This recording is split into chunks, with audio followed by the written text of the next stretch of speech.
সারাদিন কই আসিনি দে ভাই কই না ভাই আজকে আমার ঈদের দিন মিয়া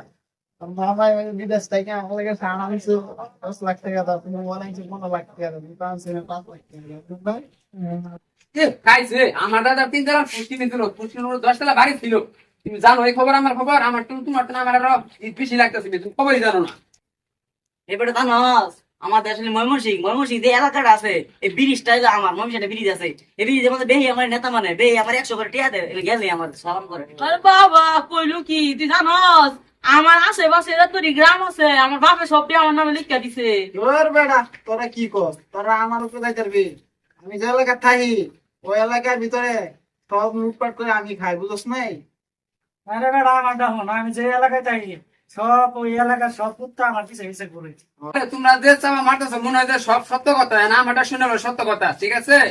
এই সরকার আমার একটা চাকরি দিচ্ছে কথা শুধু কন্ট্রাক্ট দিচ্ছে আমাকে আমি ওই মনে করেন ওখান থেকে আমি মনে করেন লেনদেন করি সরকার মনে করে আমার সারা কোনো কিছু বুঝো না খবর জানো বিষয় এই বিষয়ে তোমার খবর জানো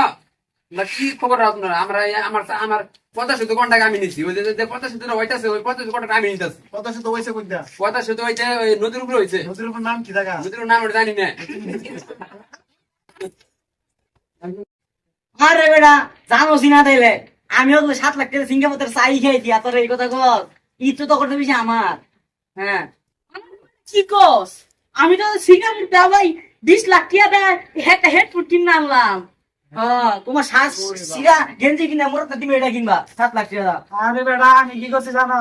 আমি তো 50 লাখ টাকা দিয়ে ঠেলা গাড়ি চালায় সিঙ্গাপুর যায় চা খাই আইলাম। আচ্ছা এটা কি সত্য কথা নাকি বুঝলাম একদম সত্য কথা আমাকে বেশি হয়ে গেল না কথাটা ভিতরে। চা পাখি তোমরা যে চাপা মারতেছে না